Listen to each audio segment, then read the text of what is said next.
Jadi ego isinya kumpulan gagasan, kumpulan tingkah laku yang kita kontrol, kita kuasai, kita tampilkan secara sadar.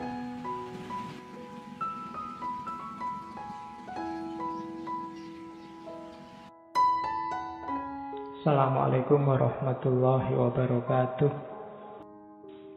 Diri kita, bagian mental, bagian kepribadian itu isinya sebenarnya dua. Ada yang kita sadari, ada yang tidak kita sadari. Ini inspirasinya pasti dari Freud. Cuma nanti kalau Freud itu dua itu levelnya. Tapi kalau di Jung yang tidak disadari itu ada dua, sehingga jadinya terus tiga. Yang kita sadari itu ego, yang tidak disadari ada dua. Yang pertama personal unconsciousness, ketidaksadaran personal. Ada kolektif unconsciousness-nya hilang itu. Ketidaksadaran kolektif. Nanti kita lihat. Dan ketidaksadaran kolektif itu isinya 4. Archetype, anima atau animus, shadow, dan self. Yuk nanti kita bahas satu-satu. Jadi ternyata kalau di Freud kan ada bawah sadar namanya id. Itu personal. Tapi katanya Jung kurang ke dalam. Masuk lagi lebih dalam ada collective unconsciousness. Ketidaksadaran kolektif. Yang ini sifatnya diwariskan oleh nenek moyang. Yang juga membentuk kepribadian kita. Ya nanti kita lihat pelan-pelan. Jangan kesusu. Kalau bahasanya anak sekarang dilemesin aja, jangan kaku-kaku. Kamu tidak usah mencureng mikir serius, nanti malah tidak masuk. Ya, kamu harus santai, terbuka, nanti bisa masuk. Oke, kita lihat ya. Ego. Ego ini jiwa sadar. Kalau ini kalian hari ini sekarang duduk baca buku, nulis, minum, itu kan dilakukan dengan sadar. Persepsi, ingatan-ingatan, pikiran-pikiran itu kan sadar. Loh sekarang sudah 8:30 itu kan sadar. Ini ego. Kelihatan di luar, ngontrolnya gampang. Kamu mau apa? Ingin mikir apa kan gampang. Ego ini penting karena dari ego lah kita membangun identitas dan kontinuitas. Kalau ada pertanyaan siapa aku atau siapa kamu, jawabannya ya berdasarkan ego selama ini. Filsafat ego dibahas panjang lebar serius antara lain oleh Iqbal dulu. Jadi dengan ego ini kan kamu identifikasi, oh saya di sini mahasiswa Pak, saya di Jogja ini belajar. Kalau di kampus saya mahasiswa, kalau di rumah saya anak, kalau di mall saya konsumen, kalau di ini kan ego. Kamu membangun identitasmu berdasarkan kesadaranmu. Jadi ego isinya kumpulan gagasan, kumpulan tingkah laku yang kita kontrol, kita kuasai, kita tampilkan secara sadar. Hujan-hujan gini enaknya ngapain ya? Itu kan sadar, kamu bisa mikir. Besok pagi enaknya kemana ya? Itu kan sadar. Nah, itu level ego. Oke, kalau ini mudah, level sadar. Ada lagi, isinya ego itu ini. Ini yang disebut fungsi jiwa. Jadi kalau ada yang tanya mental itu isinya 4 itu. Jiwa kita aktivitasnya 4. Yang pertama sensing, yang kedua thinking, yang ketiga feeling, yang keempat intuiting. Sensing itu paling mudahnya dijelaskan mengindra dengan panca indera. Saya melihat kalian, ini sensing. Loh Pak, itu kan aktivitas fisik Pak, bukan aktivitas mental. Loh kalau fisik saja, mata saja, tidak ada daya melihat, tidak bisa kamu melihat. Telinga saja, tidak ada jiwa, tidak ada daya mendengar, tidak bisa kamu mendengar. Jadi itu fungsi jiwa. Jadi sensing itu gunanya apa? Panca indera itu gunanya apa? Mengalami, experiencing. Panca indera itu kan mata untuk melihat, telinga untuk mendengar, hidung untuk membau ya. Kadang-kadang kalau mahasiswa, kalau hidung untuk apa? Jawabannya hidung untuk mencium Pak, mesti gitu. Memangnya kalau kamu ciuman pakai hidung.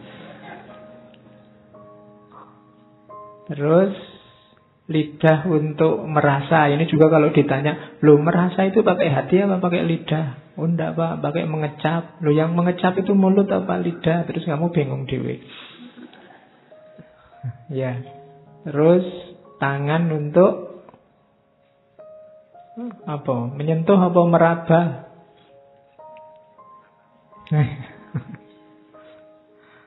Nanti kalau tak tanya lagi, yang menyentuh dan meraba itu tangan apa kulit?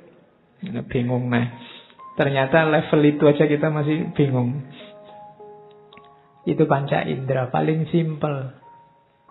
Gunanya apa? Mengalami, experiencing.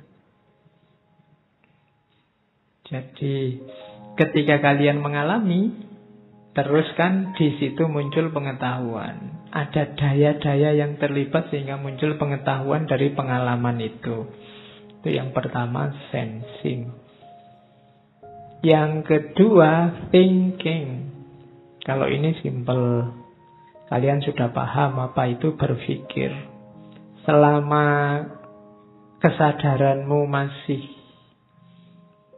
ada, masih jalan, sensing, thinking, feeling, intuiting itu otomatis jalan. Thinking itu berpikir, wah ini mumpung tidak hujan, enaknya pakai kaos saja. Nanti mungkin sumuk. Nah itu thinking. Otakmu itu sebenarnya organ tubuh yang paling capek itu akal otak. Tidak pernah kamu berhenti selama kamu sadar. Kamu begitu masuk ke tadi sampai gerbang nonton, oh sudah banyak yang datang. Itu kan ini pikiran. Terus kamu parkir begitu masuk, minumnya belum ada. Itu kan juga pikiran. Kamu masuk lagi, nyari tempat yang enak, yang bisa senden. Itu pikiran juga. Ini tidak pernah istirahat. Begitu kamu sadar bangun, pikiranmu itu jalan terus. Makanya levelnya level kesadaran. Jadi itu dua aktivitas utama. Yang ketiga, feeling. Feeling ini hubungannya sama rasa. Jadi evaluating experience itu feeling. Misalnya tehnya panas. Awalnya sensing. Kamu simpulkan panas itu thinking. Rasa panas itu feeling. Nah, hasilnya apa? Intuiting. Kalau intuiting itu pengetahuan, pemahaman yang muncul tanpa sensing, thinking, feeling. Jadi tiba-tiba muncul di kepalamu apa saat kamu sadar, itu intuiting. Tidak ada angin, tidak ada hujan, tiba-tiba, wah ini kalau ada gorengan enak ini. Muncul tiba-tiba ide gorengan, itu semacam intuiting. Kok enggak tadi-tadi biar bisa beli di luar, di sini baru ngomong gorengan. Nah, itu intuiting. Jadi aktivitas pengalaman hidup yang tidak melibatkan sensing, thinking, dan feeling itu biasanya intuiting. Orang kadang menyebutnya intuisi. Intuisi itu tanpa sensing, tanpa thinking, tanpa feeling, tapi lahir pengetahuan. Jadi dapat pengetahuan. Muncul tiba-tiba dalam kondisi sadar. Itu intuiting. Oke. Jadi saat kita sadar, jiwamu sibuk dengan 4 itu. Terus modelnya apa? Ego yang sadar itu, ini teori selanjutnya terkenal sekali dari Jung tentang extraversion dan introversion. Kalian pasti sering dengar istilah ada orang yang introvert dan extrovert. 2 tipe kepribadian. Ini namanya sikap jiwa kalau katanya Jung. Ya ureanya panjang, tapi ringkesnya itu. Introvert itu biasanya orangnya pendiam. Suka menyendiri. Terus ndak suka ngobrol ringan, ndak ada gunanya. Dia males. Ngomong cuaca, hujan ya, dingin ya, ndak penting. Ngapain ngomong ndak ada gunanya? Ya semua sudah tahu, sekarang musim hujan. Jadi tidak suka basa-basi, tidak suka beramah tamah. Jadi wajahnya pokoknya datar, lurus, tidak suka, tidak ekspresif, polos pokoknya. Kalau bahasanya game itu poker face. Oke, jadi ndak suka rame-rame kayak gini. Mungkin dia duduknya di pojok-pojok gitu. Kalau ada temennya ketawa, dia alah gitu aja ketawa. Ya, loh iya, itu cirinya orang introvert. Dia tidak nyaman dengan keramaian. Dia lebih suka sedikit orang atau malah sendirian dia suka. Tidak suka diganggu. Kalau diganggu dia sebel, dia pengennya menyendiri. Itu biasanya orangnya introvert, pendiam.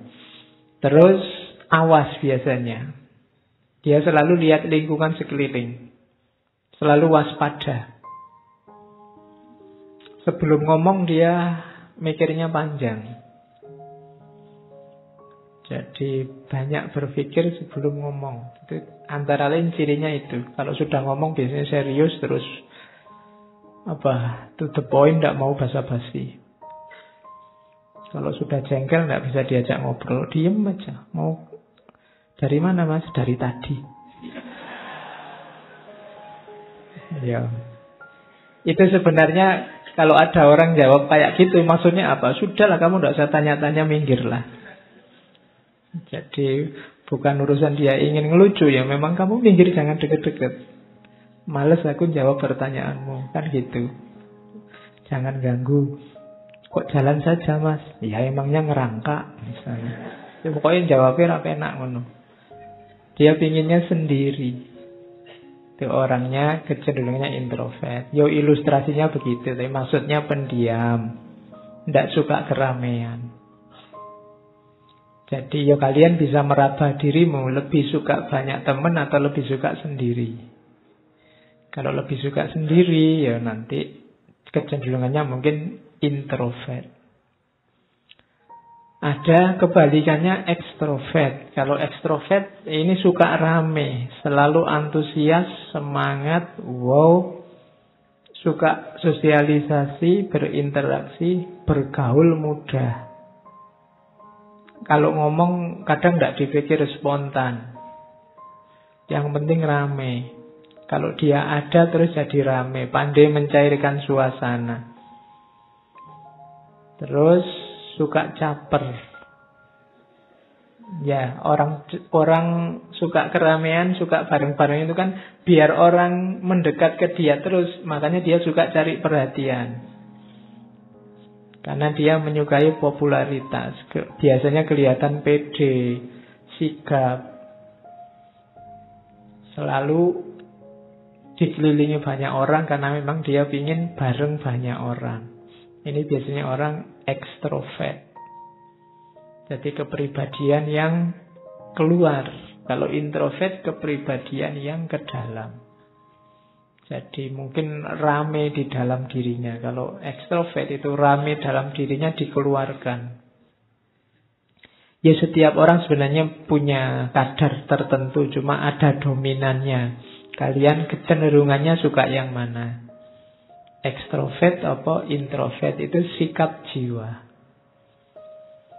Ya tinggal kalian hitung dalam sehari-hari itu kalian lebih banyak dan lebih suka bergaul rame dengan orang apa menyendiri. Ya nanti kelihatan lah ya. Kalian juga begitu. Kalau lihat temanmu introvert atau ekstrovert, ya harap dimaklumi karena itu watak, sikap. Yang introvert dipaksa banyak omong susah.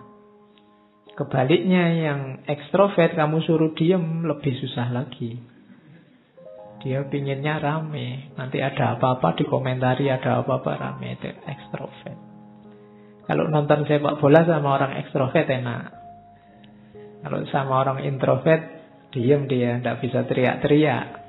Ya, malah mungkin dia tidak suka bising, berisik. Tidak mungkin dia diajak nonton konser musik rock misalnya, tidak bisa dia. Ya, oke. Jadi itu tipe orang yang sadar tentang dirinya mungkin bisa nanti mengembangkan diri. Yo, ini bukan harga mati. Bisa dibiasakan, bisa dilatih, itu nanti namanya pengembangan diri. Tapi punya karakter dasar, introvert atau ekstrovert. Terus, nah, itu tadi yang sadar. Jadi dalam kesadaran tadi ada sikapnya jiwa, ada fungsinya jiwa, yang itu berada dalam ranah namanya ego. Kalau yang sadar, saya kira mudah dipahami. Sekarang kita masuk ke yang tidak disadari. Uniknya dunia ketidaksadaran ini, kita juga tidak sadar bahwa ketidaksadaran ini banyak nyetir wilayah sadar. Banyak mempengaruhi wilayah sadar. Cuma kita tidak sadar, wong memang namanya ketidaksadaran. Ya, kalimatnya bulat. Jadi ketidaksadaran kita tentang banyak. Ketidaksadaran itu bukan berarti tidak punya atau tidak ada. Ada sesuatunya. Cuma kita tidak tahu. Karena kita tidak tahu, tidak kita munculkan, dia tidak hadir dalam kesadaran. Tapi dia ikut nyetir kesadaran kita.